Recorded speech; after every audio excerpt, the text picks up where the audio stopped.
2 மாதத்துக்கு அப்புறம் இன்றைக்கி தாங்க சலூனுக்கு வந்தேன் முடி வெட்டுறதுக்கு. பெருசாக ஒன்றும் வேலை இல்லை.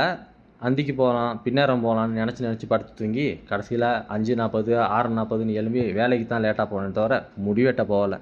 இன்றைக்கி ஒரு மாதிரிக்கே முடியை வெட்டிட்டேன். முடியை வெட்டிட்டு வெளியே வந்து சுற்றி முற்றி பார்த்தேன். ஏன்னா வந்து சின்னதாக பசிக்கும் இல்லையா நமக்கு.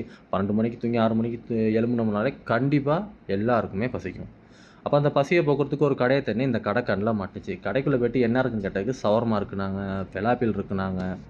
அப்போ ஷவர்மா சாப்பிட்றதுக்கு எனக்கு பெருசாக விருப்பம் இல்லை இன்றைக்கி. அப்போ ஒரு பெலாப்பில் ஆர்டர் பண்ணிட்டேன். ஆர்டர் பண்ணிட்டு நமக்கு எப்படியெல்லாம் தேவையோ அப்படிலாம் அந்த அண்ணாட்ட சொன்னேன். சூப்பராக போட்டு கொடுத்தாரு. போட்டு கொடுத்த பெலாப்பில் அப்படியே கையில் வாங்கிட்டு எவ்வளோண்ணான்னு கேட்டதுக்கு அவர் 7 ரியால். அது 7 ரியால் கொஞ்சம் மனசு கஷ்டம் தான். இருந்தாலும் நம்ம சொன்னாலும் அழகாக போட்டு கொடுத்தாருல. சிரிச்சுக்கிட்டே அந்த அண்ணாக்கிட்ட காசை கொடுத்துட்டு அவருக்கு ஒரு பாய் சொல்லிட்டு அப்படியே வெளியே வந்து பார்த்தேன். மணி 7 மணி. டியூட்டிக்கு போகலன்றதாலலாம் எதுவும் கவலை இல்லை. ஏன்னா வந்து இன்றைக்கி வெள்ளிக்கிழமைல பெருசாக ஒன்றும் நைட்டில் கஸ்டமர் இருக்க மாட்டாங்க. எல்லாருமே ஒரு 10 மணிக்கு மேலே தான் வருவாங்க. அப்புறம் என்ன, நான் போய்ட்டு வரேன். பாய்.